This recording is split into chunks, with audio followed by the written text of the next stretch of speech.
అందరికీ వందనాలు. ప్రార్థన చేసి కార్యక్రమాన్ని ప్రారంభించుదాం.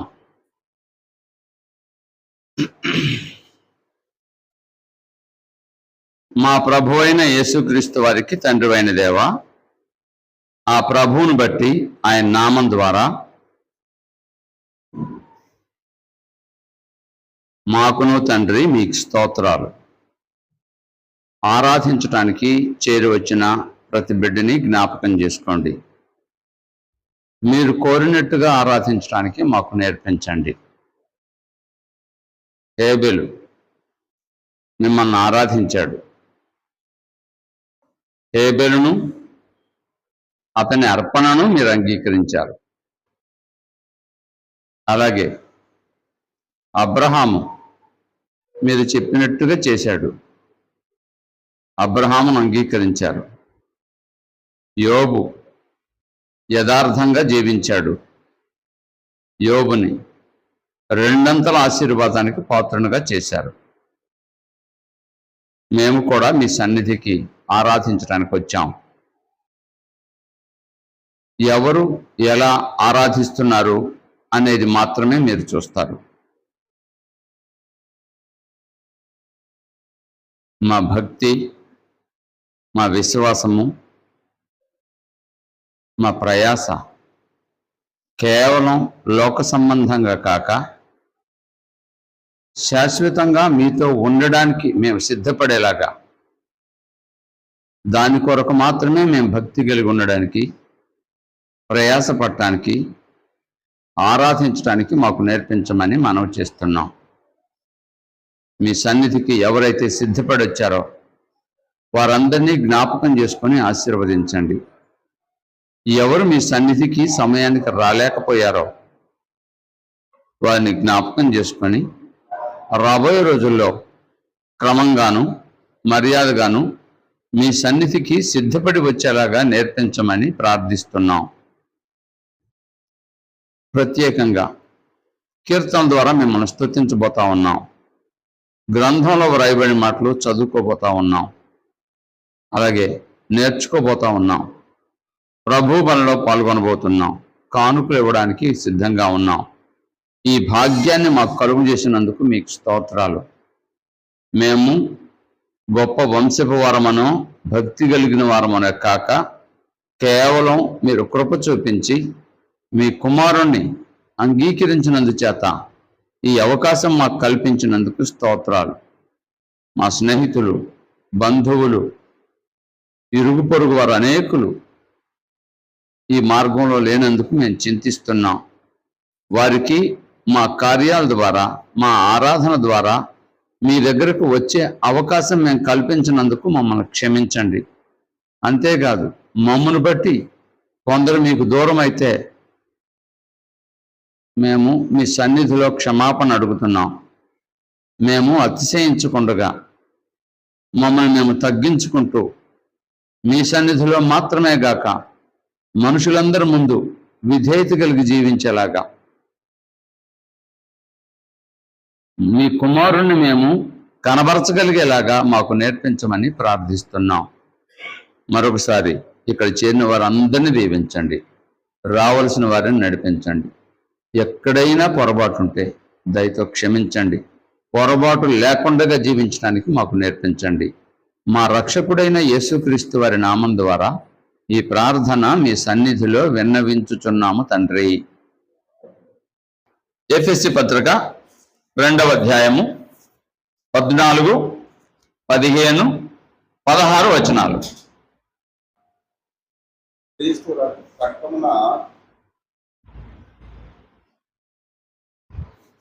రక్తమున సమీపస్తులై ఉన్నారు.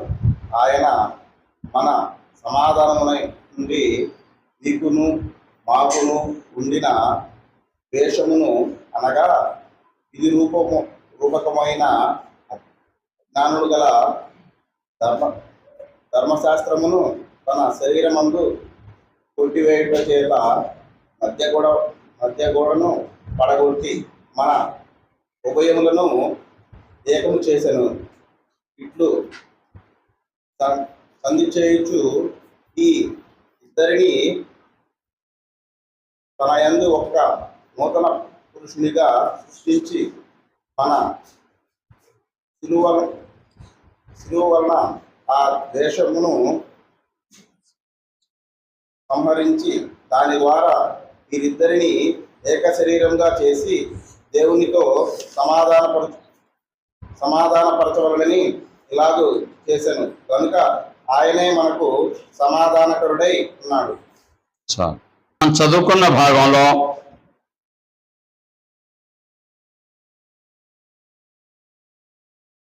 ఆయన అంటే యేసు ప్రభు వారు మన సమాధానమై ఉండి, యేసు ప్రభు వారు మన సమాధానమై ఉండి అన్యులకును యూదులకును ఉండిన ద్వేషమును అనగా విధిరూపకమైన ఆజ్ఞలు గల ధర్మశాస్త్రమును తన శరీరమందు కొట్టివేయుట చేత మధ్య గోడను పడగొట్టి అన్యులను యూదులను ఏకము చేశాను. మరొకసారి నేను మరలా చదువుతాను. ఆయన మన సమాధానమయ్యుండి, యేసు ప్రభు వారు సమాధానం. ఎవరెవరికి సమాధానము అంటే రెండు మాటలు ఉన్నాయి, జాగ్రత్తగా వింటే. నంబర్ 1, మొదట పాత నిబంధన కాలంలో యూదులు అన్యులని రెండు జనాలు ఉండేవారు. యూదులు అన్యులు. యూదులు అంటే లేదా ఇశ్రాయేలీలు అంటే, యూదుల కంటే ముందు ఇశ్రాయేలీలు, ఇశ్రాయేల్లో నుంచి ప్రత్యేకమైన వారు యూదులు.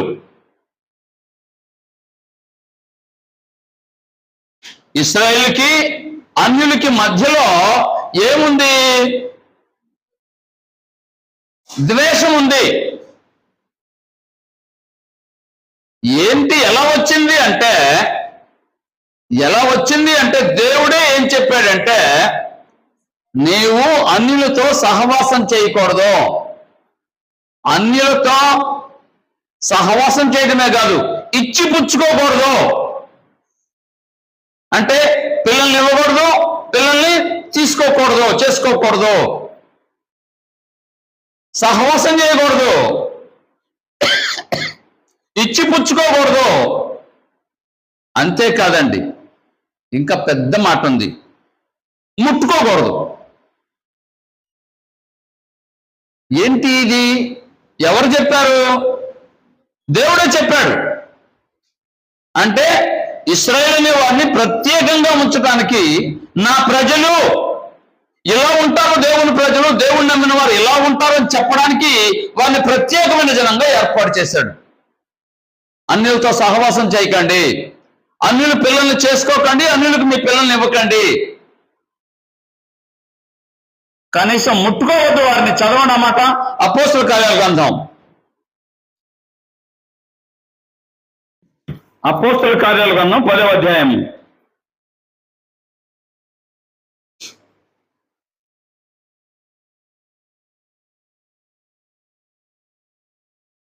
28వ వచనం. అపోస్తల కార్యాల గ్రంథం 10వ అధ్యాయం 28వ వచనం. అప్పుడు అతడు అన్యజాతి వానితో సహవాసము చేయుట అయినను అట్టివాణ్ణి ముట్టుకొనుట అయినను, అట్టివాణి అంటే అన్ని జనులను ముట్టుకొనుట అయినను యూదునికి ధర్మము కాదని మీకు తెలియను. అంటే మీకు కూడా తెలుసు. అయితే ఏ మనుష్యుడును తరువాత చాలండి. పేతురు గారు మాట్లాడుతూ ఒక అన్యుల కుటుంబం దగ్గరికి వెళ్ళాడు. అన్యుల కుటుంబం దగ్గర పేతురు వెళ్ళాడు. పేతురు ఏం మాట్లాడుతున్నాడంటే, వారితోనే మీతో సహవాసం చేయడం కానీ ముట్టుకోవటం కానీ, మిమ్మల్ని ముట్టుకోవడం కూడా మాకు సరైనది కాదు, మీకు తెలుసు ఆ విషయం.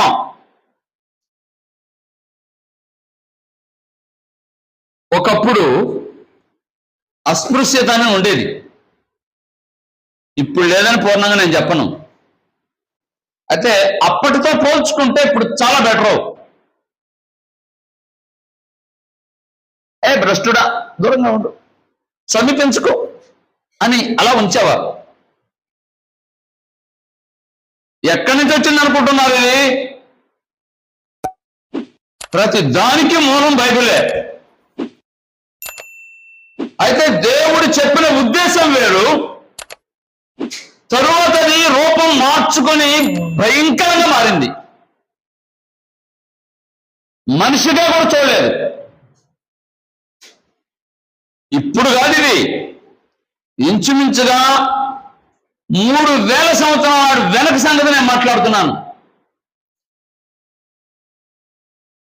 ఇశ్రాయేలీయులు అంటే అన్యులతో సహవాసం చేయకూడదు, అన్యులతో కలిసి భోజనం చేయకూడదు, భోజనం కూడా చేయకూడదు అన్యులతో, పిల్లని ఇవ్వకూడదు, పిల్లని తీసుకోకూడదు, చేసుకోకూడదు, కనీసం అలా ముట్టుకోకూడదు. ఎందుకు చెప్పారు అంటే దేవుని పిల్లలు ప్రత్యేకంగా ఉండాలి, పరిశుద్ధంగా ఉండాలి.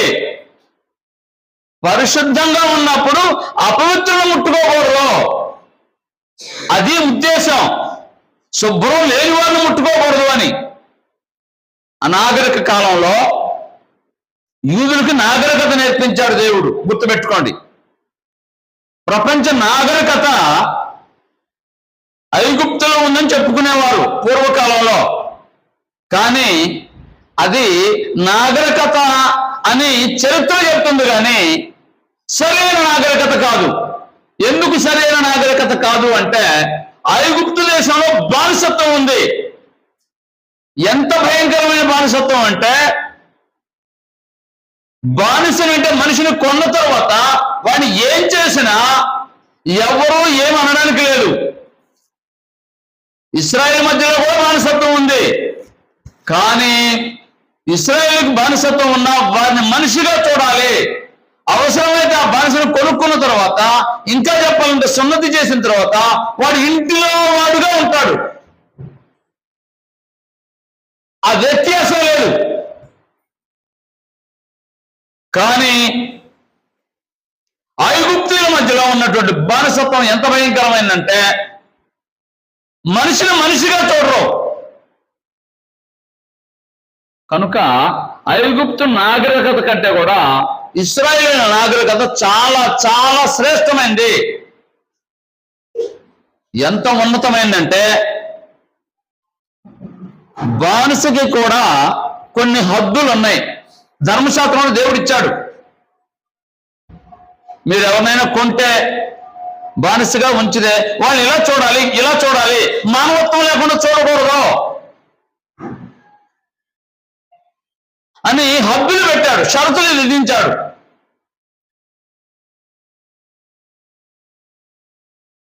ఒకప్పుడు అగ్రదేశంగా పరిగణించబడుతున్నటువంటి అమెరికా దేశంలో కూడా ఏముండేది?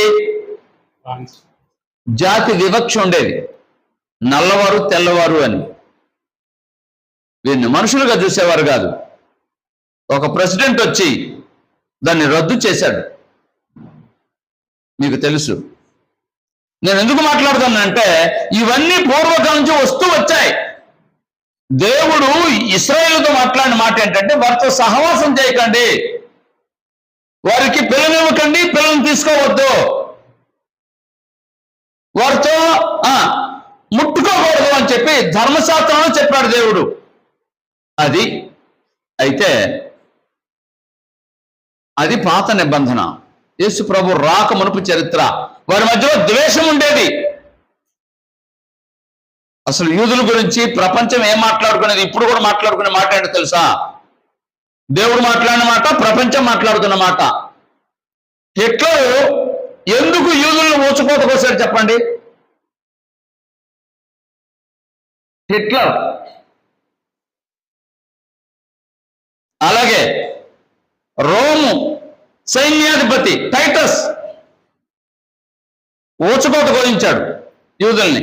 అంటే వారంటే ప్రపంచానికి ఎలా ఉండేదంటే ఒకప్పుడు, ఇప్పుడు కూడా కొందరికి, వారు గర్వం కలిగిన వారు, మేమే అనుకునేవారు. మా దేవుడో మా పక్షంగా ఉంటాడని వారు అనుకునేవారు. నిజం కూడా అది ఒకప్పుడు. అయితే తరువాత వారు దేవుణ్ణి విడిచిపెట్టిన తర్వాత ఆయన వారిని విడిచిపెట్టాడు. అయినా వారు మాత్రం ఆ స్వభావాన్ని ఇప్పటికీ విడిచిపెట్టలేదు. మీ ఫోన్ నంబర్ ఇవ్వండి, టచ్లో ఉంటామనంటే ఒక యూదుడితో నో అన్నాడు. సమాజ మందిరానికి వస్తాము అంటే నో అన్నాడు. కారణం ఏమంటే వాళ్ళతో ఇప్పటికీ కూడా అన్యులు సహవాసం చేయడం వారు అంగీకరించరు. అది ధర్మశాస్త్ర కాలం, కానీ ధర్మశాస్త్రం గతించిన ఇవ్వాటికి కూడా దాన్ని వాళ్ళు ఆచరిస్తున్నారు. అది విచారకరమైన విషయం. ఇప్పుడు చదువుదాం ఎఫెసీ పత్రిక 2వ అధ్యాయం 14వ వచనం. ఎఫెసీ పత్రిక 2:14.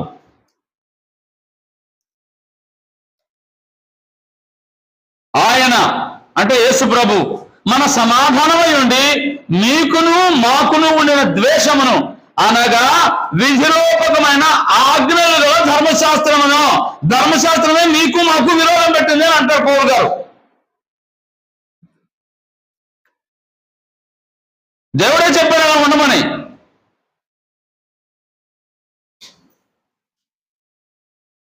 అయితే ధర్మశాస్త్రం కొట్టివేయబడింది.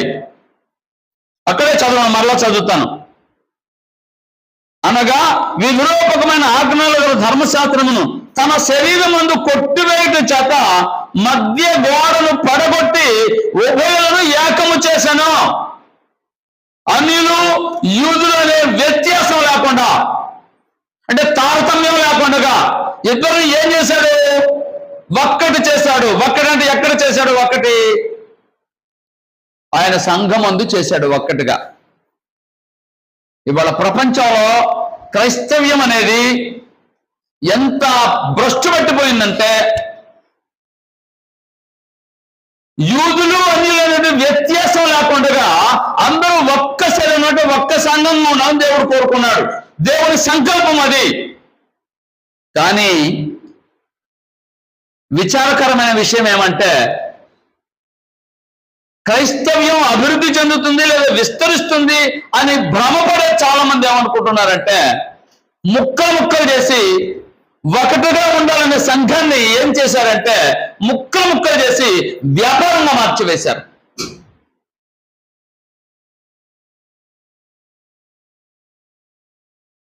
ఎవరింట్లో వాళ్ళు చర్చ పెట్టుకునే దుస్థితికి దిగజారిపోయింది క్రైస్తవ్యం. అదేమంటే వారు ఎందుకు చేస్తున్నారు అంటే స్వార్థం. పరలోకం వెళ్ళాలి, దేవుడిని నమ్మితే పరలోకం వస్తుందని గాక మరి ఎందుకు నమ్ముతున్నారంటే బ్రతకాలనే ఉద్దేశంతో చాలా మంది ఈ విధంగా చేస్తున్నారు. బహిరంగంగానే మాట్లాడుతున్నారు, నేను కూడా బ్రతకాలి కదా అని. బ్రతకడం కోసం బోల్డని పనులు ఇచ్చాడు దేవుడు. భయంకరమైన విషయం అండి. మరలా చదువుతానమాట. ఉభయులను ఏకం చేశాడు అంటే ద్వేషంగా ఉండేటువంటి వారు ఇప్పుడు ద్వేషం పోగొట్టి ఏమయ్యారు? ఇద్దరు ఒక్కటయ్యారు. అది యేసు ప్రభు చేసింది, దేవుడు చేసింది. దేవుడు యేసు ప్రభు ద్వారా చేశాడు, దేవుడు సంఘం ద్వారా చేశాడు. ఇంకా చెప్పాలంటే ఒక సంఘాన్ని ఏర్పాటు చేసి యూదులైనా అన్యులైనా అందరూ అందులోకి రావాలి, అందరూ కలిసి ఉండాలి. మీకు ఇస్లాం మతం గురించి తెలుసో లేదో కానీ ఇస్లాం మతంలో చాలా గొప్ప సూత్రం ఒకటి ఉంది.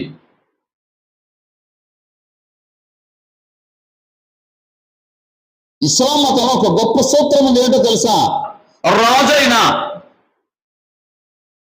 కడు పేదవాడైనా వాళ్ళు ప్రార్థించే స్థలానికి వెళితే ఇద్దరు వాళ్ళ భుజాలు కలిసిపోవాలి. వాళ్ళు మోకరించినప్పుడు, కలిసి ఉన్నప్పుడు. అంటే ఏమి లేదు అక్కడ. అతను ధనవంతుడు, ఇతను దరిద్రుడు అని దూరంగా ఉండు, ముట్టుకోకు అని అనకూడదు. అంటే అది ఏం చేసిందంటే సమానత్వాన్ని తీసుకొచ్చి పెట్టింది అక్కడ. ఇస్లాము అనేది క్రైస్తవ్యం వచ్చిన తర్వాత 600 సంవత్సరాలకు వచ్చింది. అది గుర్తుపెట్టుకోండి. క్రైస్తవ్యం మీద, జూడాయిజం మీద వ్యతిరేకతతో సరిగ్గా లేదని అతను ఇంకో మతాన్ని ప్రారంభించాడు మహమ్మద్ గారు. మంచి సూత్రాలు ఇందులో కొన్ని తీసుకున్నాడు, అతనికి నచ్చిన సూత్రాలు తన ఇష్టప్రకారంగా కొన్ని రాసుకున్నాడు, అది వేరే విషయం. ఏది ఏమైనా మంచి సూత్రం ఉంది అందులో ఒకటి. అది ఎవరు ఏర్పాటు చేశారంటే యేసు ప్రభు ద్వారా అది సాధ్యమైంది. యూదులు అన్యులని వ్యత్యాసం లేకుండా ఏం చేశాడు? అందరినీ ఒక్క సంఘంగా చేశాడు. కొన్ని పల్లెల్లో మీరు బాధపడొద్దు, ఒకే పల్లె 2 పల్లెలు ఉంటాయి కలిసి, 2 కమ్యూనిటీలు అనుకోండి. ఇక్కడ వాళ్ళు ఇక్కడికి రారు, ఇక్కడ వాళ్ళు ఇక్కడికి రారు, వీళ్ళకి ఒక చర్చ ఉంటుంది, వీళ్ళకి ఒక చర్చ ఉంటుంది. అంటే అర్థం ఏంటి? యేసు ప్రభువుని నమ్మాం కానీ మీరు మీరే, మేమే. దేవుడు అలా చెప్పలేదు. క్రైస్తవ్యంలో యూదా క్రీస్తు సంఘము, అన్య క్రీస్తు సంఘం అని లేదు. అందరూ ఒకటి చేశాడు. యూదులైనా అన్యులైనా అందరూ ఒక్క సంఘంలో ఉండాలి, ఒక్క పాత్రలో తాగాలి, ఒక్క రొట్టెలో పాల్గొనాలి. అది సంఘం చేసిన పని. అందుకే ఆయన పేరేం పేరు? ఆయన పేరేం పేరు? యేసు ప్రభు పేరు. ఈ సందర్భంగా జ్ఞాపకం చేయాలి. యేసు ప్రభు పేరేంటి? సమాధానకర్త. సమాధానకర్త అంటే ముందు మనుషుల్ని ద్వేషంగా ఉన్న వారిని సమాధానపరచాలి, ద్వేషం లేకుండా సమాధానం చేయాలి. ఇవాళ ఎంతమందికి ద్వేషం లేకుండా ఉన్నారు చెప్పండి? రగిలిపోయే వారు ఉంటారు. నేను అప్పుడప్పుడు మాట్లాడుతూ ఉంటా, ఆ పేరు చెప్తేనే రక్తం ఉడికిపోతూ ఉంటుంది కొంతమందికి. అంటే ఏంటి? ద్వేషం, పగ, కక్ష. యేసు ప్రభు వచ్చింది ఎందుకంటే ఆ ద్వేషం లేకుండా చేయడానికి, ఆ కక్ష లేకుండా చేయడానికి, ప్రేమగా ఉండడానికి, ఇద్దరు సమాధానంగా ఉండడానికి. యేసు ప్రభు పేరేంటంటే సమాధానకర్త. ఎవరికి సమాధానకర్త అంటే లోకానికి కాదు. యేసు ప్రభు చెప్పాడు, నేను సమాధానపరచవచ్చుదని తలంచవద్దు, అగ్ని వేయవచ్చుదని అంటాడు. అంటే లోకం ఉన్న వాళ్ళకి, క్రైస్తవులకి సమాధానం కాదు అక్కడ అర్థం. క్రైస్తవులు అనబడే వారందరూ సమాధానంగా ఉండాలి. అది ఆయన ఉద్దేశం, దేవుని చిత్తం. మరొక మాట చెప్తాను. ఇది మొదటి మాట. యేసు ప్రభు వారు ఎవరిని సమాధానపరుస్తాడు? ఆయన సంఘంలో ఎవరైతే ఉంటారో వారు యూదులు కానివ్వండి, అన్యులు కానివ్వండి. ఇప్పుడు మనకు అర్థం కావాలని చెప్పాలంటే ఆ కులం కానివ్వండి, ఈ కులం కానివ్వండి, వాళ్ళు ఎవరైనా సరే ఎలా ఉండాలి? ఒక్కటిగా ఉండాలి, ఒక్క శరీరంలో, ఒక్క సంఘంలో ఉండాలి. అది దేవుని సంకల్పము. యేసు ప్రభు దానికోసం ప్రయాసపడ్డాడు, సంఘం ఏర్పాటు చేశాడు. రెండో మాట చెప్తాను. యేసు ప్రభు సమాధానకర్త ఎలా అంటే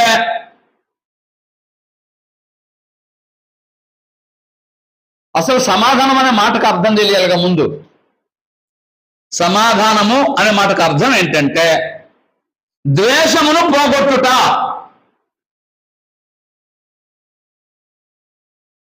పరస్పర అంగీకారము. నేను నిన్నటి వారంలో కూడా ఒక పదం ఉపయోగించాను, మీరు విన్నారో లేదో. తగిలి లేదా పొరపాటు చేసి సారీ అంటారు. అంటే దాని అర్థం ఏంటి? నీకు ఇష్టమున్నా లేకపోయినా నేను సారీ చెప్పిన కాబట్టి అంగీకరించు అని. బలవంతం అది చెప్పాలంటే. అది సరైన సమాధానం కాదు.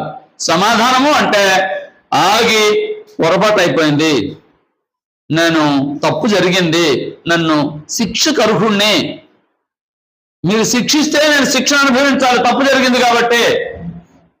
పౌలు అంటాడు, నేను ఏదైనా తప్పు చేసుంటే అందరూ ముందు నన్ను శిక్షించండి, నేను బాధ్యుడిని తప్పు చేస్తే అని బహిరంగంగా ఒప్పుకుంటాడు. అంటే చేయలేదు అతను. ఒకవేళ ఎవరైనా తప్పు చేస్తే ఎవరు ఎలా తప్పు జరిగిందో, ఎవరు ఎలా తప్పు చేశారో వారితో నెమ్మదిగా, అయ్యా లేదా అమ్మ తప్పు అయిపోయింది, క్షమించండి, ఇక ఎన్నటికీ పొరపాటు అలా జరగదు నేను అనుకోకుండా చేశాను. ఏమంటారు మీరు? క్షమించారా లేదా? మీరు క్షమిస్తేనే నేను అవతలకు వెళ్తాను. మీరు క్షమిస్తేనే నేను అవతలకు వెళ్తాను. క్షమాపణ లేకుండా వెళితే గుర్తుపెట్టుకోండి, మనిషే క్షమించకపోతే దేవుడు క్షమించడు. చాలా మంది ఏమనుకుంటున్నారంటే ప్రార్థన చేస్తే దేవుడు క్షమిస్తాడు అనుకుంటారు. లేదు, అది ఎవరు క్షమించవలసిందే? ఎవరు ఎలా తప్పు జరిగిందో అవతల వాడు క్షమించాలి. అక్కడ క్షమాపణ పొందితే దేవుడు అప్పుడు క్షమిస్తాడు. క్షమించమని అడగవలసిన బాధ్యత ఇతనికి ఉంది. అతనికి ఇష్టమైతే క్షమిస్తాడు.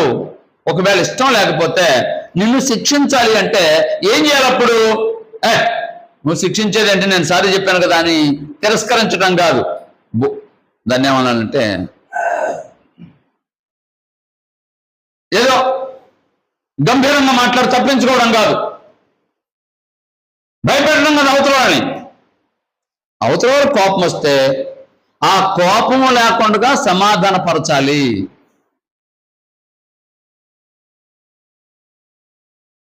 ఇది సమాధానం అంటే.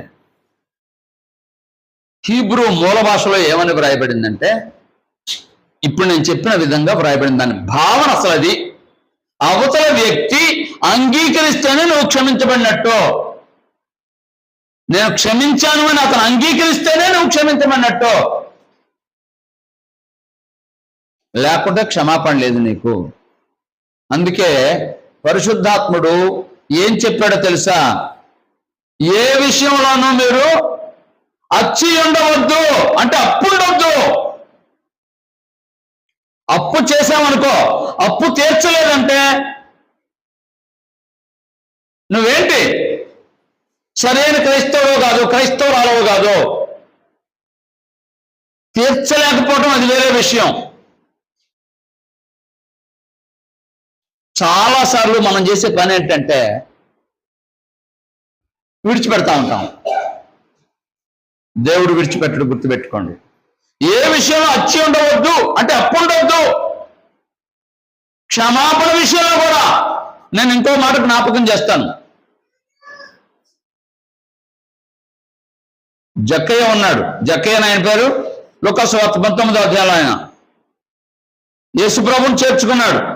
ఏంటి పాపి అయిన మనుషుడి దగ్గరకు వెళ్ళాడు అని అనుకుంటున్నారు వారు. అది ఎరిగిన యేసుప్రభు వారు అలా చూస్తున్నాడు జక్కయ్య వైపు. జక్కయ్య ఏమన్నాడు తెలుసా? ప్రభువా, వీళ్ళందరూ నన్ను పాపి అనుకుంటున్నారో, నేను ఏదో పాపం చేసినట్టు వాళ్ళు భ్రమపడుతున్నారో, నేను ఒక సవాల్ విసురుతాను అన్నట్టుగా మీలో ఎవరి దగ్గరైనా ఏదైనా అన్యాయంగా తీసుకొని ఉంటే 400 చెల్లిస్తాను అన్నాడు. ఎంత అంటే తప్పు చేస్తే ఏం చేయాలి?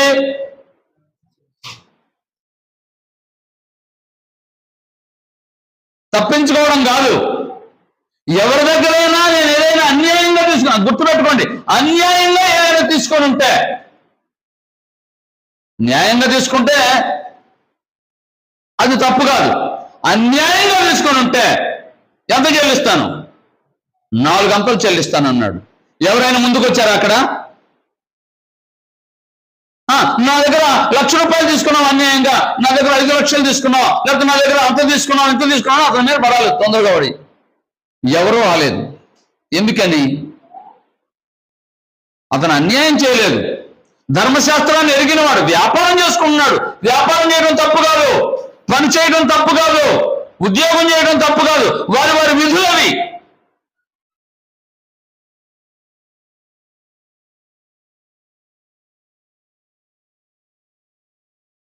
అది క్షమాపణ అంటే. యేసుప్రభు ఏమన్నాడు? ఇతను అబ్రహాము కుమారుడే అన్నాడు. అంటే చెడ్డమైన అబ్రహాం కుమారుని పరిగణించలేడు కదా యేసుప్రభు వారు, రికమెండ్ చేయలేరు కదా. అంటే అతను మంచివాడు కాబట్టి చేశాడు యేసుప్రభు వారు. గుర్తుపెట్టుకోండి, క్షమాపణ అంటే అటువంటిది.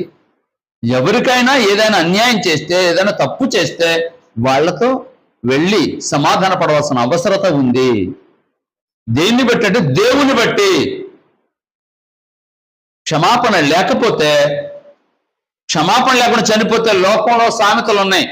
అరే అప్పు తీర్చకపోతే దయ్యమై తీసుకుంటాడనో, లేకపోతే అదే పుట్టి తీర్చుతాడనో ఏదో చెప్తా ఉంటారు కదా. అంటే మనం ఎవరి ఎవరైనా తప్పు చేస్తే క్షమించబడకపోతే అది ఇబ్బందికరమని ముందు పూర్వీకులు చెప్పారు మనకి. అది ఉద్దేశం. సరే, ఇది ఒకటి అయిపోయింది. నేను ఇంతసేపు ఒక్క మాటే చెప్పాను. ఏంటి? యేసుప్రభువు వారు ఎందుకు సంఘాన్ని స్థాపించారు? ఆ ద్వేషాన్ని సంహరించి, అంటే లేకుండా చేసి, ఉభయులను అంటే యూదుల్ని అన్యుల్ని ఏకం చేశాడు, సంఘంలో ఒక్కటిగా ఉండడానికి చేశాడు. ఇది మనిషికి మనిషికి మధ్యలో సమాధానం ఏర్పాటు చేశాడు, దేవుడు నమ్మిన వారి మధ్యలో. రెండో మాట చెప్తాను. రెండో మాట ఏంటంటే, దేవునికి మనిషికి సమాధానం చేయడానికి యేసుప్రభువు వారు వచ్చారు. మరలా చెప్తాను, ఇందాక చెప్పాను కదా, అప్పు ఉంటే అప్పు తీర్చకపోతే వాడు చచ్చే కానీ వాడిని ఏమంటాడు? వాడు నాకు అప్పు తెచ్చుకొని పోయాడు. ఆ తర్వాత ఏమంటారు? ఇంకా ఒకవేళ కాగితాలు ఉంటే లేదా ఇంకేమైనా ఉంటే వాళ్ళ పిల్లలనైనా అడుగు తీసుకుంటారా లేదా? చెప్పండి. చచ్చాడు అయిపోయిందా అంటారా? లేదు లేదు, వాళ్ళ ఆస్తికి వారసులు ఎవరో వారి దగ్గర వసూలు చేస్తారు. చనిపోతే పోలేదు, అంతటితో అయిపోయింది, ఆయన చచ్చిపోయలే పోయింది అనుకోవడానికి వీల్లేదు. చనిపోయిన అప్పు తెచ్చవలసిందే వారి పిల్లలైనా ఉంటే, లేకపోతే అది వేరే విషయం. అంటే ఎంత భయంకరమైందో చూడండి. డబ్బులైతే వేరే అండి, పాపం అయితే, పాపం ఒకవేళ పాపం అయితే ఏం జరుగుతుంది? పాపానికి క్షమాపణ లేదు. నువ్వు క్షమించబడకపోతే పాప క్షమాపణ లేదు. మనుషులందరూ పాపం చేశారు, చేస్తున్నారు. అందుకని ఈ మనిషిని దేవుడితో సమాధానపరచడానికి యేసుప్రభువు వారు వచ్చారు. దేవుడితో సమాధాన పడాలి అంటే, దేవుడితో సమాధాన పడాలి అంటే ఏం చేయాలి? ముందుగా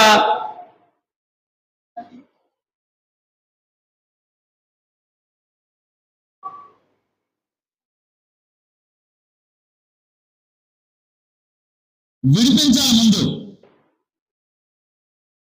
విడిపించాలి.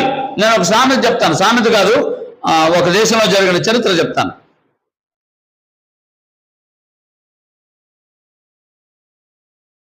ఒక వయసు వచ్చిన అమ్మాయిని బేరం పెట్టారు. అంటే అప్పుడు కొనుక్కునేవారు మనుషుల్ని. ఒక నాయకుడు ఆ దారిని వెళ్తున్నాడు. ఏంటది అన్నాడు. ఆవిడ్ని బేరం పెట్టారండి, కొనుక్కుంటున్నారండి అని అన్నాడు. అక్కడికి వెళ్ళి ఆ పాటలో ఆయన పాల్గొన్నాడు. పాల్గొని ఆమెను కొనుక్కున్నాడు. అంటే ఆమెకు సంబంధించిన వాళ్ళు ఎవరో బాకీ ఉన్నారు. ఆ బాకీ తీర్చడానికి అక్కడ బేరం పెట్టి ఆమెను ఎవరికైనా అమ్మితే ఆ డబ్బులు తీసి ఆ బాకీ తెచ్చుకుంటాడు. ఈమెను వాళ్ళు కొనుక్కుంటారు, వాళ్ళు ఇష్టం వచ్చినట్టు చేసుకుంటారు. బాధ కలిగింది ఈ నాయకుడికి. అతను ఏమన్నాడంటే ఆమెను కొనుక్కున్నాడు, డబ్బులు కట్టేశాడు. డబ్బులు కట్టిన తర్వాత, అమ్మా ఇక నువ్వు స్వతంత్రుడు వాళ్ళవి, ఇప్పటిదాకా నువ్వు బానిసే, అతను ఇంకొకరికి అమ్ముకుంటున్నాడు. ఇప్పుడు నువ్వేంటో బానిసవు కాదు, స్వతంత్రుడు వాళ్ళవే, నువ్వు ఇష్టం వచ్చినట్టుగా వెళ్ళొచ్చు అని అన్నాడు. ఆవిడన్నదట, నాకు ఇష్టం ఉందా అని అందట. ఇప్పుడు నిన్నటి దాకా ఇష్టం లేదు, నా ఇష్టం వచ్చినట్టు నేను చేయొచ్చా అని అందట. అవును చేయొచ్చు అన్నాడట. ఎక్కడికో ఎందుకు వెళ్తానండి, మీ ఇంటికే వస్తాను అన్నదట. నేను వాళ్ళ దగ్గర అయితే బానిసగా ఉండేవాడిని దాన్ని, ఇప్పుడు బానిసత్వం నుంచి ఆ బాకీ నుంచి తీర్చావు, విడిపించావు కాబట్టి విడిపించిన తర్వాత నేను ఎక్కడికి వెళ్ళాలి? ఇంత మంచి వాడిని విడిచిపెట్టి ఇంకెక్కడికో ఎందుకు వెళ్ళాలి, మీ దగ్గరే ఉంటాను అన్నదట. మీకు అర్థమైంది అనుకుంటాను. అట్లయితే ఇప్పుడు చెప్పండి, మనము తప్పు చేశాం, పాపం చేశాం. పాపం అంటే రుణం. దేవునికి వ్యతిరేకంగా తప్పు చేస్తే శిక్ష ఉంది, అది పోయేది కాదు. పొమ్మంటే పోయేది కాదు, ఊరికినే క్షమించమంటే క్షమించబడేది కాదు. దేవుడు తన కుమారుని పంపించి మన పాపం కోసం తన కుమారుని బలిగా ఇచ్చాడు. మనల్ని విడిపించడం కోసం. ఇంకా విధంగా చెప్పాలంటే ఎవరైతే పాపం చేస్తారో వారందరినీ ఎవరు పట్టుకుంటారో?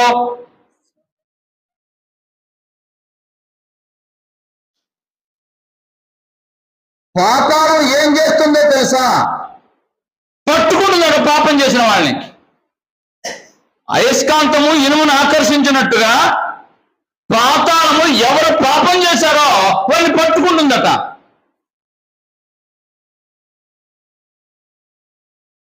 ఎన్ని పాపాలు చేశావో, ఎంత పాపం చేశావో దాని అంతటి ఫలితం ఏమంటే పాతాళానికి నువ్వు సిద్ధంగా ఉన్నావు, అపవాది ఉరిలో ఉన్నావు. అది దాని అర్థం. తప్పు చేస్తే తప్పంటే ఏదో పెద్ద తప్పు అనుకుంటున్నారేమో. పెద్ద పెద్ద తప్పులు చేస్తే పాపం కానీ చిన్న తప్పు చేస్తే పాపం కాదని చాలా మంది భ్రమపడతా ఉంటారు. యేసు ప్రభు వారి మాటల్లో మనం వింటే యోహాను సువార్త 8వ అధ్యాయం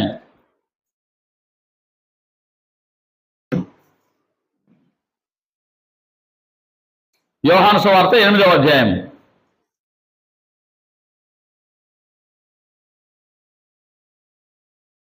44వ వచనం.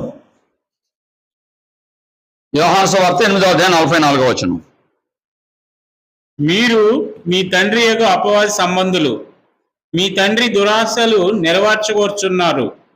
ఆది నుండి వాడు నరహంతకుడై ఉండి సత్యమందు నిలిచిన వాడు కాడు. వాని యందు సత్యమే లేదు. వాడు అబద్ధమాడినప్పుడు తన స్వభావం అనుసరించియే మాట్లాడును. వాడు అబద్ధికుడును అబద్ధములకు జనకుడునై ఉన్నాడు. చాలండి, విన్నారు కదా. యూదులతో యేసు ప్రభువారు మాట్లాడుతూ మీరు మీ తండ్రి యొక్క అపవాది సంబంధులు అంటున్నాడు. యూదులు అంటున్నారు, యూదులు యేసు ప్రభువారితో అంటున్నారు అబ్రహాము మా తండ్రి, మేము దేవుని పిల్లలము అంటున్నారు. రెండు వాదనలు వినబడుతున్నాయి ఇక్కడ.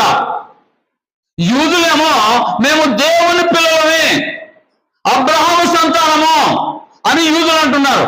యేసు ప్రభువు అంటున్నారు అదే ప్రజలతో మీరు దేవుని పిల్లలు కాదు, శరీర సంబంధంగా అబ్రహాము సంతానమే నేను కాదనను, కానీ దేవుని పిల్లలు కాదు, మీరు మీ తండ్రి యొక్క అపవాది సంబంధం అంటే అపవాది పిల్లలు. మరలా వినండి ఈ మాట. యూదులేమో మేము దేవుని పిల్లలము అంటున్నారు, యేసు ప్రభువు ఏమంటున్నారు మీరు అపవాది పిల్లలు అంటున్నారు. అపవాది పిల్లలు ఎలా అయ్యారు? నిజానికి అబ్రహాము సంతానమే వారు దేవుని పిల్లలని అనుకుంటున్నారు. కారణం చెప్పాడు, మీరు అపవాది పిల్లలు ఎలా అయ్యారు అని చెప్తున్నాడు. అబద్ధమాడు ప్రతి వాడు, ఎవడైతే అబద్ధమాడతాడో అబద్ధమాడే ప్రతి వాడు ఎవరి పిల్లవాడు అవుతున్నాడు? అపవాది కుమారుడైపోతున్నాడు, అపవాది పుత్రుడైపోతున్నాడు. ఎందుకని? ఆజ్ఞ. అబద్ధం ఆడవద్దు అనేది ఆజ్ఞ. అబద్ధం ఆడితే ఆజ్ఞ అతిక్రమించినట్టే. ఆజ్ఞ అతిక్రమం పాపం అయిపోయింది. ఆజ్ఞ అతిక్రమం పాపం. పాపం వల్ల వచ్చే జీతం మరణం. అంటే అపవాది చేతిలో పడిపోయాం మనం పాపం చేసి. లోకమంతా దుష్టుని యందు ఉంది అన్నాడు పరిశుద్ధాత్ముడు. ఒకరిద్దరు కాదు, లోకమంతా దుష్టుని యందు ఉందట. నేను చాలాసార్లు చెప్పాను, మరలా చెప్తున్నాను. మొట్టమొదట పుట్టిన మనుషుడే హంతకుడు. అర్థమైందన్నమాట. మొట్టమొదటి ఎవరు పుట్టారు? కయ్యని పుట్టారు. ఆదామవ్వలు చేయబడ్డారు, వారు పుట్టలేదు. మొట్టమొదటి పుట్టినవాడు హంతకుడు. తర్వాత జలప్రలయం నాటికి ఎంతమంది ప్రజలు ఉన్నారో నాకు తెలియదు, కానీ 8 మంది మాత్రమే రక్షించబడ్డారు. అంటే మిగిలిన వారందరూ ఏమైనట్టు? పాపులుగా పరిగణించబడ్డారు దేవుని దగ్గర. సొదొమ గొమొర్రా పట్టణంలో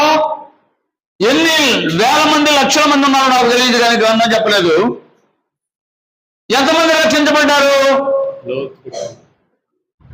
సొదొమ గొమొర్రా పట్టణంలో ఎంతమంది రక్షించబడ్డారు?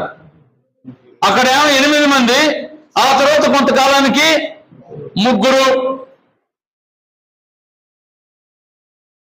కనాను దేశం 6 లక్షల మంది బయలుదేరారు. 6 లక్షల మంది బయలుదేరితే ఎంతమంది చేరారు? 8, 3, 2 వేళ్ల మీద చెప్పొచ్చు అంటారే. అంటే మిగిలిన వారంతా ఏమయ్యారు? పాపులుగా పరిగణించబడి అపవాది ఊరిలో పడ్డారు. అది అబద్ధమాడే ప్రతి వాడు అపవాది బిడ్డగా పరిగణించబడతాడు, లెక్కించబడతాడు. ఒక చిన్న మాట చెప్తాను. మోషే ఆ బండను కొట్టు, నీళ్ళు వస్తాయి అన్నాడు దేవుడు. ఆ బండను కొట్టాడు, నీళ్ళు వచ్చాయి, త్రాగారు, అయిపోయింది. కొన్ని రోజుల తర్వాత ఇంకా కొంత దూరం వెళ్ళారు ప్రయాణంలో. అక్కడికి వెళ్ళాక మరలా ఇదే పరిస్థితి.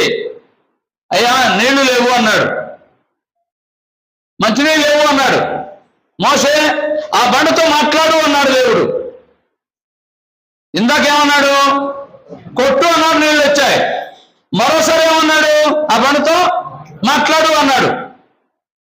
మాట్లాడు అంటే మోషే ఏం చేసుకున్నాడంటే, ఏమనుకున్నాడంటే, గతంలో మనం ఏం చేస్తే నీళ్ళు వచ్చాయి?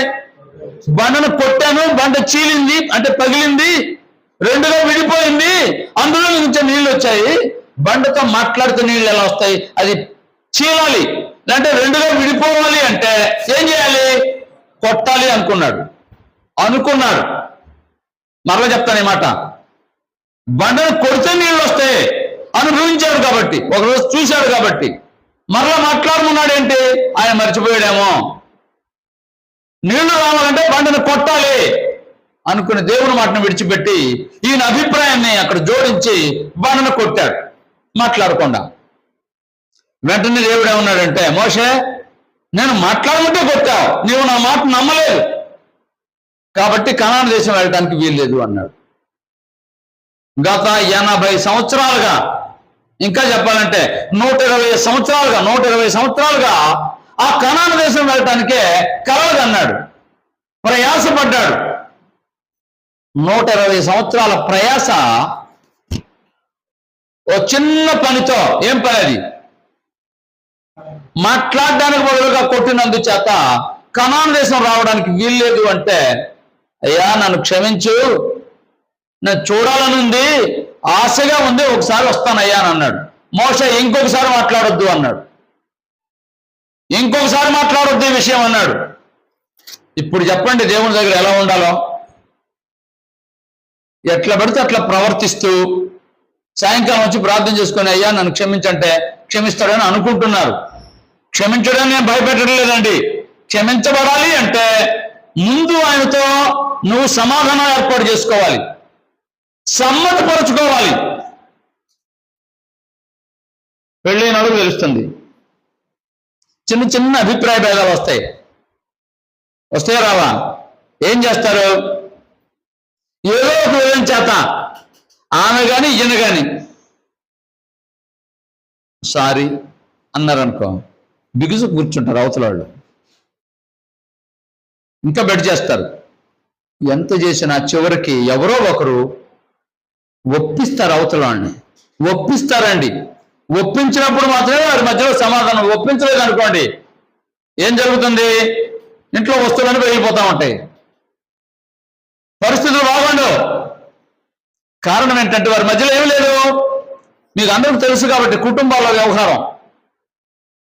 మరి చిన్న విషయంలో మా మధ్యలో అభిప్రాయ భేదాలు ఉంటే, అన్నదమ్ములు కానీ, అక్క చెల్లెలు కానీ, కుటుంబంలో భార్య భర్తలు కానివ్వండి, ఇంకెవరైనా కావచ్చు, ఇంత గందరగోళం ఉంటుంది.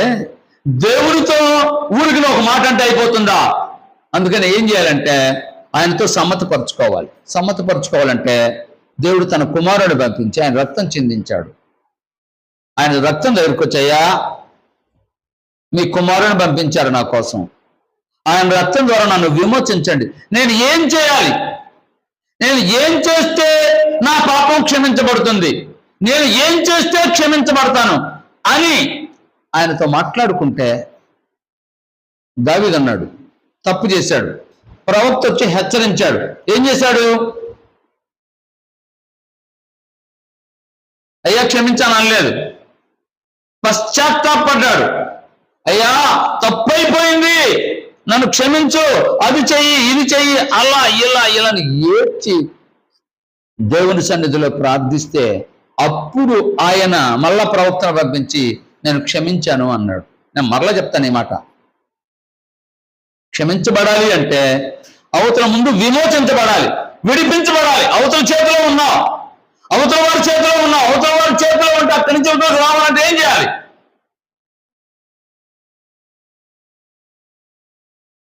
బలవంతుడైన వాడు, నీకంటే బలవంతుడైన వాడు, ఆ మూల్యం చెల్లించగలిగిన వాడు వచ్చి ఆ మూల్యం చెల్లించి అతని దగ్గర నుంచి విడిపించి తన పక్షి చేర్చుకోవాలి.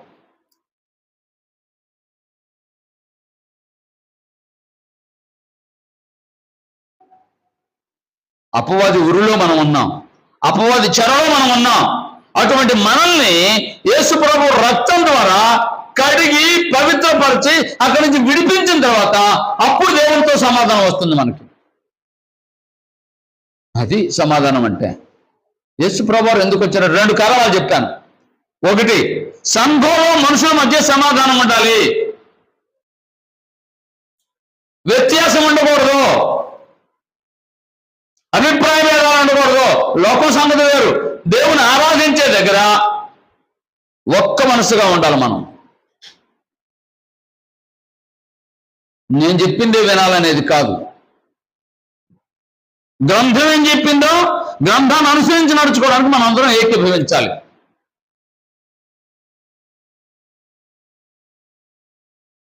నేను ఒక పాస్టర్ గారితో మాట్లాడుతూ ఉన్నాను ఫోన్లో.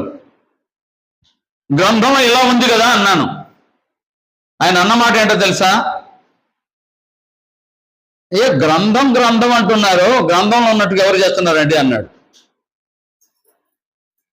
సరే మీరు చేయడానికి వచ్చారా లేదా అన్నా. నేను కూడా పూర్ణంగా చేయలేనండి అన్న. మరి చేయనప్పుడు నీకు బైబిల్ ఎందుకండి అన్నా. ఎవరు చేస్తున్నారండి అని అంటారు. అంటే అందరూ అలా అనుకుంటే దేవుడు మనల్ని ఎందుకు సృజించాడు? దేవుడు తన కుమారుని ఎందుకు పంపించాడు? మనుషులందరూ దేనికి అలవాటు పడిపోయారంటే అంత ఖచ్చితంగా ఉండడం సాధ్యం కాదండి, అలా ఉండడానికి ఇష్టపడలేదు చాలా మంది. దానియేలు అయితే ఎలా ఉన్నాడు? అందరితో కలిసిపోయాడా? యోసేపు ఎలా ఉన్నాడు? అందరితో కలిసిపోయాడా? మరి నిన్ను ప్రత్యేకంగా ఉండడానికి కదా దేవుడు తన కుమారుని పంపించాడు, కుమారుని రక్తం ద్వారా విడిపించాడు. మరలా చెప్తాను ఈ మాట. కయీను హేబెలును చంపాడు, కయీను హేబెలును చంపాడు, పూడ్చిపెట్టాడు కనబడకుండా.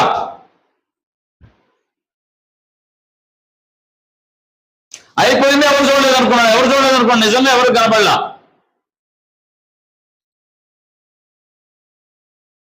కయ్యను నీ తమ్ముడు ఎక్కడా అన్నాడు దేవుడు. నాకేం తెలుసు, నేనేం కాపలాకి వస్తున్నానేది వాడి కోసం అని అన్నాడు. అవునా, అయితే నీ తమ్ముడిని చంపావు కదా, రక్తం నాకు మొరపెడుతుంది అన్నాడు. ఏం మొరపెడుతుందట? కయ్యను చంపినటువంటి హేబెలు రక్తం.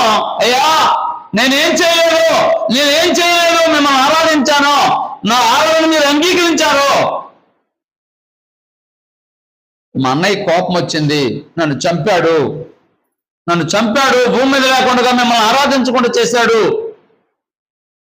అని మొర్ర పెడుతుందట. ఇప్పుడు మరలా వినండి. హెబ్రీ పత్రిక 12వ అధ్యాయం, హెబ్రీ పత్రిక 12వ అధ్యాయం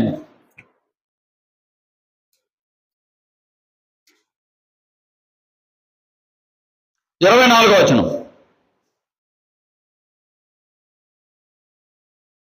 హెబ్రీ పత్రిక 12వ అధ్యాయం 24వ వచనం.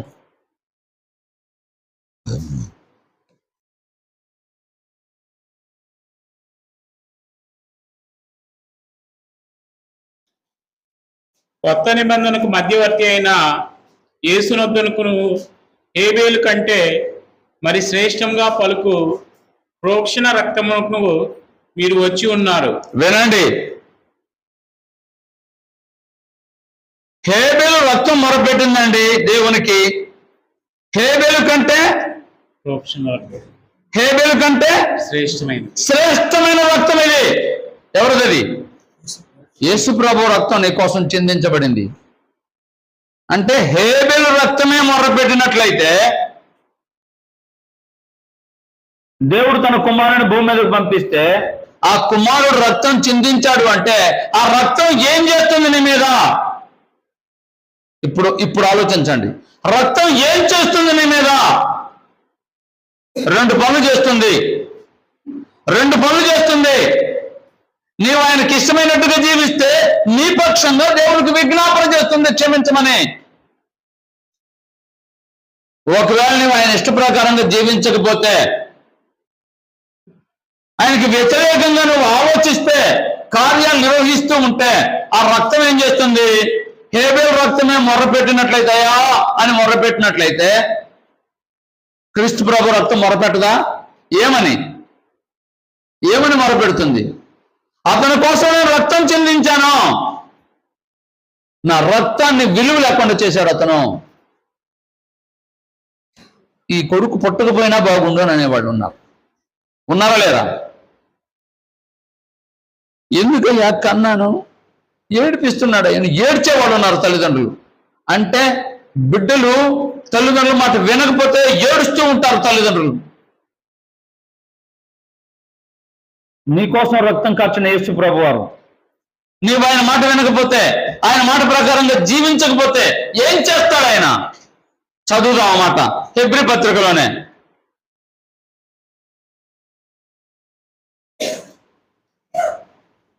10వ అధ్యాయం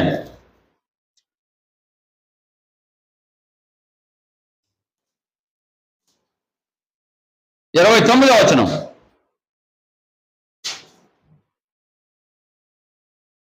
ఇట్లుండగా దేవుని కుమారుని పాదములతో త్రొక్కి తాను పరిశుద్ధపరచబడుటకు సాధనమైన నిబంధన రక్తంను అపవిత్రమైనదిగా ఎంచి. జాగ్రత్తగా వినండి, రక్తాన్ని అపవిత్రమైనదిగా ఎంచినట్టట తప్పు చేస్తే. కృపకు మూలమగు ఆత్మను తిరస్కరించిన వాడు ఎంత ఎక్కువైన దండనకు పాత్రుడుగా ఎంచబడినని. ఏంటండి, పాపుల కోసం రక్తం చిందించాడు అని కదా మనం వింటాం. పాపుల కోసం రక్తం చిందించిన మాట నిజమే, నిన్ను కడిగి వేయడానికి ఆయన రక్తం చిందించిన మాట నిజమే. దాన్ని సరైన విధంగా వినియోగించకపోతే, అపవిత్రమైనది అనేది ఎంచితే ఏం చేస్తాడట? ఎంత ఎక్కువైన దండనకు పాత్రుడు. హేబేలుని కయ్యని చంపాడండి. ఏమయ్యాడు? శపించబడి దేశదిమ్మరిగా వెళ్ళాడు. దేశదిమ్మరైపోయాడు, శపించబడ్డాడు. క్రీస్తు ప్రభు రక్తం ఆయనకి వ్యతిరేకంగా పాపం చేస్తే, ఆలోచన చేస్తే, కార్యాలు నిర్వహిస్తే, అపవిత్రమైనదిగా ఎంచితే ఏం చేస్తుంది? ఎంత ఎక్కువైన దండన, దేవుని ఉగ్రత వస్తుంది. జాగ్రత్త. అదే రక్తం మన కోసం విడిపించమని, క్షమించమని ప్రార్థన చేస్తుంది. అదే రక్తం మనం విడిపించడానికి దేవుని దగ్గర మన కోసం విజ్ఞాపన చేస్తుంది. అదే రక్తాన్ని సరైన విధంగా వినియోగించకపోతే, సరైన విధంగా మనం ఉపయోగించుకోకపోతే ఎక్కువ దండనకు పాత్రులుగా చేస్తుంది. చాలాసార్లు పెద్దవారు ఏం మాట్లాడతారంటే, వాడికి భార్య విలువ తెలియలేదురా అంటారు. భార్యను సరైన విధంగా ట్రీట్ చేయకపోతే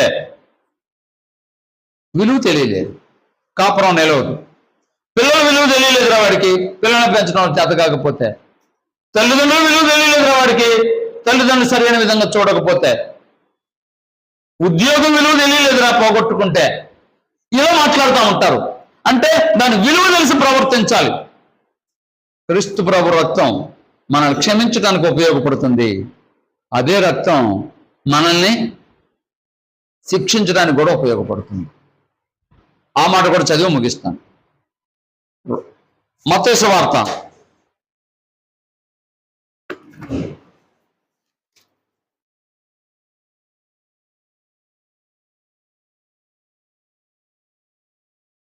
23వ అధ్యాయం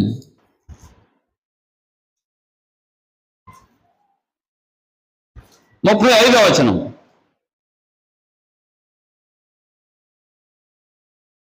నీతిమంతుడైన హేబేలు రక్తము మొదలుకొని బలిపీఠమునకు దేవాలయమునకును మధ్య మీరు చంపిన బరకీయ కుమారుడవు జకర్యా రక్తం వరకు భూమి మీద చిందింపబడిన నీతిమంతుల రక్తం అంతయు మీ మీదకు వచ్చును. ఎప్పుడో చనిపోయాడండి హేబేలు.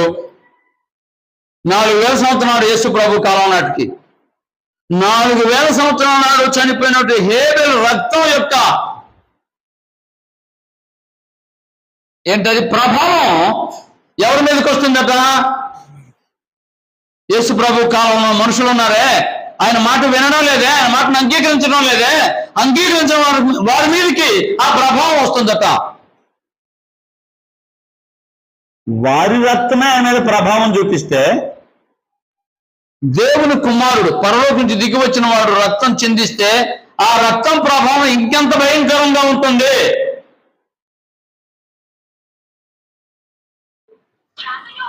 నేను ఒక్క మాట చెప్పానండి ఎంతసేపు, ఒకే ఒక్క మాట. అదేంటంటే సమాధానం.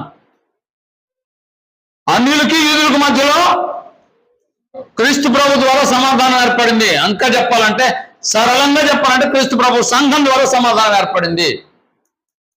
అందుకు భూమి మీద దేవుడు తన కుమారుడు ద్వారా సంఘం ఏర్పాటు చేసింది. రెండవది, సంఘంలో ఉన్నందు చేత దేవుడితో మనకు సమాధానం ఏర్పడింది. సంఘంలో ఉండడము అంటే సంఘము యొక్క విలువ తెలుసుకోవాలి. సంఘము అంటే ఏదో అలా వచ్చి ఇలా వెళ్ళేది కాదు. సంఘం సహవాసము, సంబంధ బాంధవ్యాలు కలిగి ఉండాలి, సమాధానం కలిగి ఉండాలి. సమాధానం లేకుండా చేసే ఆరాధన అంగీకరించబడదు. క్షమాపణ లేకుండా చేసే ఆరాధన అంగీకరించబడదు. సిద్ధపాటు లేకుండా చేసే ఆరాధన అంగీకరించబడదు. ఆరాధించాలంటే ముందుగా సిద్ధపడాలి. ఆరాధించాలంటే దానికంటే ముందుగా క్షమాపణ పొందాలి.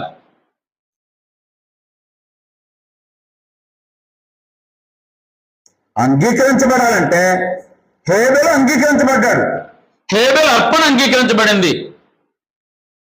మన ఆరాధన మనము అంగీకరించబడాలంటే ఎలా ఉండాలంటే దేవుడు కోరినట్టుగా ఉండాలి. ఒక్క మాట, హేబేలు విశ్వాసమును బట్టి కయ్యను కంటే శ్రేష్టమైన వెలర్పించాడు. విశ్వాసం అంటే దేవుని మాట నమ్మడం. దేవుడు ఏం చెప్పాడో ఆ విధంగా చేశాడు. దేవుడు చెప్పినట్టు కాకుండా తన ఇష్ట ప్రకారంగా చేశాడు కయ్యను. అంతే తేడా. ఇద్దరు చేశారు, కానీ ఒకటి అంగీకరించబడింది, ఒకటి అంగీకరించబడలేదు. నీ ఆరాధన అంగీకరించబడాలంటే 3 మాటలు చెప్పాను. నంబర్ 1, దేవునితో సమాధాన పడాలి. రెండవదిగా సంఘంతో సహవాసం కలిగి ఉండాలి. మూడవదిగా సమాధానం కలిగి ఉండాలి. సమాధానం అంటే ఎలా వస్తుంది? క్షమించబడితేనే సమాధానం వస్తుంది. నువ్వు క్షమించబడ్డావా? రక్షించబడ్డానని నువ్వు అనుకుంటున్నావు, ఆరాధిస్తున్నాను నువ్వు అనుకుంటున్నావు, మంచిదే. నువ్వు క్షమించబడ్డావా? ఆయనతో సమతపరుచుకున్నావా? హనోకు దేవునితో కూడా నడిచాను. నడవటం అంటే అర్థం ఏంటి? ఆయన చెప్పినట్టు చేయటం, ఆయన కోరినట్టుగా చేయటం. ఈ విధంగా చేయాలని నీ కోసం క్రీస్తు ప్రభు శిలువలో రక్తం కార్చింది. ఎందుకు అంటే నువ్వు మనుషులందరితో సమాధానంగా ఉండడానికి, గొడవలు పట్టడానికి కాదు, ద్వేషం పెంచుకోవడానికి కాదు, సమాధానంగా ఉండడానికి, సంఘంతో సమాధానంగా ఉండడానికి, దేవునితో సమాధాన పడటానికి. అప్పుడు ఏం జరుగుతుందంటే సమాధానపరచువారు ధన్యులు, వారు దేవుని పిల్లలు అనబడుదురు లేదా కుమారులు అనబడతారు. సమాధాన పరిచే వాళ్ళే దేవుని కుమారులు అయితే సమాధానంగా ఉన్నవారు మరి దేవుని కుమారులు కారా? కాబట్టి నువ్వు ఆ విధంగా ఉండాలని, దేవుని కుమారుడుగా లేదా కుమార్తెగా, ఒక్క భాషలో చెప్పాలంటే దేవుని బిడ్డగా ఉండాలని తెలియచేస్తూ, సమాధానపడు, సహవాసం అనుభవించు, క్షమాపణ అనుభవించు, ఆ తర్వాత నీవు అంగీకరించబడతావు, నీ ఆరాధన అంగీకరించబడుతుంది. ఆ విధంగా ఉండాలని తెలియచేస్తూ శ్రద్ధగా ఉన్నందుకు అభినందిస్తూ ముగిస్తున్నాను. అందరికీ ప్రార్థన. ఘనుడు అయిన తండ్రి, మహోన్నతుడు ఒక దేవా, మీ ఉన్నతమైన, పూజార్హమైన, శ్రేష్టమైనటువంటి నామాన్ని బట్టి మా తలలో వంచుతున్నాం. మీ నామం మాకు దొరకటం మా భాగ్యంగా భావిస్తున్నాం. అందుకు మీకు స్తోత్రాలు. మేము ఎవరమైనా మీ కుమారునిలో సమాధానం కలిగి ఒక్క సంఘంగా ఉండాలని మీరు సంకల్పించినందుకు మీకు స్తోత్రాలు చెల్లిస్తున్నాం. మత ప్రపంచంలో క్రైస్తవ్యం శాఖోపశాఖలుగా విభజించబడి మీ నామానికి అవమానం తెచ్చేలాగా, ఇది వ్యాపార సంస్థలాగా కొందరు కనబడేలాగా ప్రవర్తిస్తున్నందుకు మమ్మల్ని క్షమించమని ప్రార్థిస్తున్నాం. మేము అటువంటి జాబితాలో ఉండకుండా మమ్మల్ని మేము భద్రం చేసుకోవడానికి మాకు సహాయం చేయమని ప్రార్థిస్తున్నాం. విభజనలు చేసే వారంగా గాక ఐక్యపరిచే వారంగా మాకు నేర్పించమని మనవి చేస్తున్నాం. మా ప్రభువు ప్రార్థించారు. వీరి వాక్యం వలన విశ్వసించే వారందరూ ఏకంగా ఉండాలి అని. మేమంతా ఏకంగా ఉండడానికి, ఏక మనసుతో ప్రార్థించడానికి, ఏక తాత్పర్యంతో ఆరాధించడానికి మాకు సహాయం చేయమని ప్రార్థిస్తున్నాం. మొదటిగా మనుషులందరితో మేము సమాధాన పడటానికి నేర్పించండి. మీతో సమాధాన పడటానికి మాకు నేర్పించండి.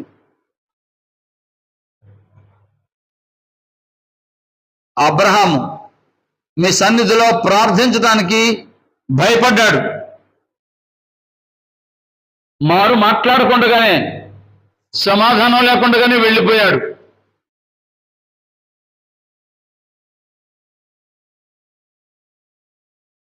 ఒకవేళ మేము అటువంటి దుస్థితికి వెళ్లకుండా మీ సన్నిధిలో సమాధానం పొందేలాగా, సమాధానముగా వెళ్ళిరండి అని మా ప్రభువు చెప్పినట్టుగా, మీకు సమాధానము కలుగునుగా కానీ పరిశుద్ధాత్ముడు చెప్పినట్టుగా మేము సమాధానంలో ఉండడానికి, సమాధానంతో ఉండడానికి, సమాధానంగా ఉండడానికి మాకు నేర్పించమని మనవి చేస్తున్నాం. భార్యాభర్తల మధ్య సమాధానం, కుటుంబంలో సమాధానం, సమాజంలో సమాధానం, మీతో సమాధానం మాకు అనుగ్రహించమని ప్రార్థిస్తున్నాం. మేము సరైన విధంగా సమాధానంగా లేకపోతే మమ్మల్ని క్షమించి సరైన విధంగా మేము నేర్చుకోవడానికి మాకు సహాయం చేయమని ప్రార్థిస్తున్నాం. అనేకులు మీ సన్నిధిలో ప్రార్థించారు. క్షమించినట్టుగా, సమాధానపరిచినట్టుగా గ్రంథంలో వ్రాయబడలేదు. దావీదు మీ సన్నిధిలో ప్రార్థించాడు. అతను క్షమించినట్టుగా, సమాధానపడినట్టుగా మీరు చెప్పినందుకు మీకు స్తోత్రాలు చెల్లిస్తున్నాం. అలాంటి స్వభావాన్ని మాకు ఇవ్వండి. మా ప్రభు మీ సన్నిధిలో ప్రార్థించాడు. ఆయన ప్రార్థన కూడా మీరు వినలేదు. నీ చిత్తమే సిద్ధించును గాక అని ప్రార్థించినప్పుడు మీరు అంగీకరించారు. అలాంటి స్వభావాన్ని మాకు ఇవ్వమని ప్రార్థిస్తున్నాం. శిలువలో ఉండి కూడా వీరేమి చేయుచున్నారో వీరెరుగురు వీరిని క్షమించమని మా ప్రభు ప్రార్థించినట్టుగా మాకు కీడు చేసేవారిని, మాకు వ్యతిరేకంగా ఆలోచించే వారిని కూడా మేము క్షమించేలాగా సహాయించమని మనం చేస్తున్నాం. మేము క్షమించబడినప్పుడు మాత్రమే, మేము ఇతరులను క్షమించినప్పుడు మాత్రమే క్షమించబడతామని గ్రంథం ద్వారా మాకు తెలియచేసినందుకు స్తోత్రం. మనుషులందరినీ క్షమించేలాగా, మనుషులందరితో సమాధానంగా ఉండేలాగా మాకు నేర్పించండి. ఇంకా ఎక్కడైనా అంతరంగంలో ఒక మూలన భద్రం చేసుకున్నట్టుగా, అంతరంగమున పగ ఉంచుకున్నవాడు వర్ధిల్లుడని చెప్పిన విధంగా మహోన్నతుడా, మా అంతరంగంలో ఎక్కడైనా ఎవరి గురించైనా ద్వేషము, పగ ఉంటే జక్కయ్య వలె 4 గంటలు చెల్లించేలాగా, క్షమాపణ వేడుకునేలాగా, క్షమించబడేలాగా, మీరు ఒకరి పాపములు ఒప్పుకొనుడు అని పరిశుద్ధాత్ముడు చెప్పినట్టుగా ఒప్పుకొని విడిచిపెట్టి మీతోనూ వారితోనూ క్షమించబడినట్లు సహాయం చేయమని మనవి చేస్తున్నాం. మీ పని కొరకు ఎవరెవరు ఏ విధంగా ఇస్తున్నారో వారందరిని చూస్తున్న దేవా, వారందరిని ఆశీర్వదించమని మనవి చేస్తున్నాం. తిరిగి విడిచిన బిడ్డలందరితో మీ దీవెనలు ఉంచండి. మరలా మేము కలుసుకుని గ్రంథాన్ని చదవడానికి, నేర్చుకోవడానికి, మిమ్మల్ని ఆరాధించడానికి, మీ చేత అంగీకరించబడటానికి, క్షమించబడటానికి, సమాధానంగా ఉండడానికి, నిత్యత్వానికి వారసులుగా ఉండడానికి మాకు సహాయం చేయండి. తిరిగి వెళుచున్న బిడ్డలందరితో మీ ఆశీర్వాదాలు ఉంచండి. యేసు ప్రభు వారి శ్రేష్టమైనటువంటి నామం ద్వారా ఈ ప్రార్థన మీ సన్నిధిలో విన్నవించుచున్నాము తండ్రి. అందరికీ వందనాలండి.